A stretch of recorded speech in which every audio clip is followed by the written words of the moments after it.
Israelis mourned their departure from Gaza in 2005, and some thought the mourning would be over after the withdrawal. But this is Gaza today.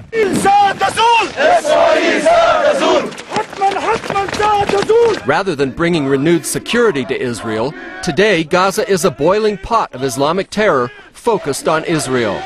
CBN News followed closely one of the leading terror groups called Islamic Jihad and learned Islamic radicals now have greater, more powerful tools of terror than ever before.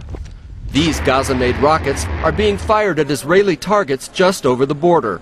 Added to the arsenal, Zilzal cordless roadside bombs activated by cell phones.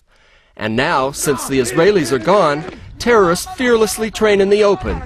How to fight, how to patrol, how to crawl long distances and reach Israeli targets. These militants endure pain to build their stamina for what lies ahead. Now, women are used more and given terror assignments.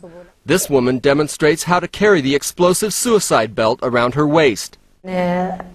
طبعا دون أن أي أحد يشك بها نقف أيضا ونقوم بالعمليات الاستشهادية. Nafez Azam is one of the leaders of Islamic Jihad. Israel recently added him to its list of targeted terrorists, and with good reason.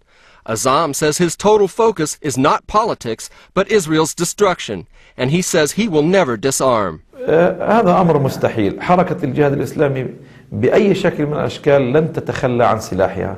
سلاح الجهاد الإسلامي هو سلاح مشروع ومقدس للدفاع عن هذا الشعب، وبالتالي لا يمكن على الإطلاق أن يكون هذا السلاح في أي وقت من الأوقات عرضة للمساومة. Here and everywhere in Israel, authorities are standing guard against terrorist attacks. But while some terrorist groups politicize their moves, members of Islamic Jihad remain focused on the war against Israel from their central training ground in Gaza. John Wagi, CBN News, Ma'ali Adamim, Israel. Well, ladies and gentlemen, in the news, by the way, Hamas is apparently overrunning Fatah. They're quickly taking control of that entire Gaza Strip. And from there, that so-called Palestinian Authority is going to begin to unravel. It's a serious war going on, bloodthirsty war. Well, our next guest is a former Palestinian terrorist. He's now a born-again Christian. He's written a fascinating new book that is entitled, quote, Why We Want to Kill You. Will you please welcome back to the 700 Club, Walid Shoebat. It's good to have you back with us. See you again, Pat. Thank you. Thank you. It's a wonderful book. I congratulate you on it. Why We Want to Kill You. You know, the Western commentators say, well, these people are poor. They're brought up in substandard conditions, and they envy the West, and they're angry because of the Western affluence, and therefore they want to protest. Is that why they blow themselves up? If the reason for suicide bombing is poverty and lack of hopelessness, why would you never find in the Palestinian areas Christians who commit suicide bombing? The argument could be is, wait a minute, Christians are not accustomed to suicide bombing. Well, you have the second largest terror organization after the PLO is the PFLP, Popular Front to Liberate Palestine, which is ran by a Christian terrorist by the name of George Habash. Yeah. Now, George Habash, his organization, whenever they need a suicide bomber, or they would use a Muslim, always, 100% of the time. The Hindus don't have suicide bombers, and the Buddhists don't have suicide bombers. That's a very good point. At a university speech, one professor objected to my speech. He said, the reason for terrorism is poverty. So I asked in the audience, do we have anybody from India? And one student said, I'm from India. I said, do you guys blow yourselves up as a result of poverty in India? He says, you know, we have lots of poverty in India. None of us blow ourselves up. But they sure come from Pakistan, and they blow us up. You showed something in here, though, the promise of Islam. And there are people in America that don't believe this. The 72 virgins and perpetual erection and all this stuff. What do they teach? What do they say that these young men are going to get? Here's the element that Westerners don't understand why this jihad is going on and why they're killing and why they're dying. It's a message of salvation that Islam is offering. Christianity offers a message of salvation, that by the death of one person, Christ, by the drop of his blood, that we are saved. In Islam, there is no assurance of salvation. The only way one can assure himself for salvation is by their own death, by the first drop of the blood of the martyr.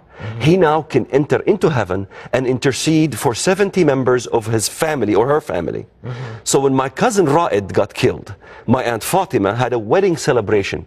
It's the law of opposite. Everything. She had your cousin was killed as a martyr, blew herself up, and they had a wedding celebration. Well, he was killed before he was shot. The Israelis figured out what he was going to do, and he was killed. And my Aunt Fatima had a wedding celebration. This is what the Westerners don't understand. The entire community will come and join in this wedding celebration. The Friday prayer in the mosque will have a festivity for the death of the martyr. The house of the martyr becomes a museum where the entire community flocks to visit. Posters all over the streets for the martyr, because now he's entered into paradise. This is the problem with Islam, is because Islam rejects the intercession of Jesus Christ. However, Islam does offer the intercession of the martyr, the intercession of a sinner.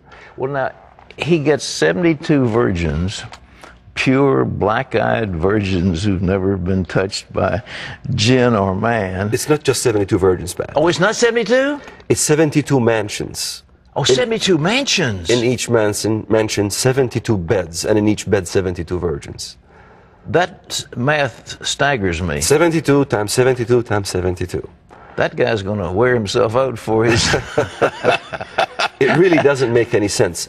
But the main issue is not that. The main issue is the salvation issue. All right. They want to be saved. And in order to be saved, you die. And because the Quran itself, it says, do not think that the ones who die in the cause of Allah are dead, but are alive with Allah, receiving His blessings. You know, the people in America, you point out in this book about how we have been duped by the so-called moderate Muslims. This is fundamental teaching of the Quran and of the Islamic world, isn't it? You're not talking about some aberrant group. Absolutely. I mean, Ja'far al-Tayyar, at the time of Muhammad, okay, relative of the Prophet Muhammad, died in his suicide act as he attacked the enemy. And he had wings, they call him the flying Ja'far. So suicide missions was in the time of Muhammad, the Prophet of Islam. The Americans are being duped with this moderate Islam. There are liberal Muslims who don't care about fundamental view of Islam. But however, by far, the fundamentalist view of Islam, Islamic as a religion, has always been taught to us as jihad. Because when you read in the Bible about Antichrist, let's say, he honors a god of war. He honors a god of fortresses. That's right. In Islam, Allah, is a god of war. He doesn't honor the desire of women. In Islam, they don't honor the desire of women either. So it's a very antichrist system. Attempts to change times and laws in the Bible regarding the antichrist system. And if you look at Islam,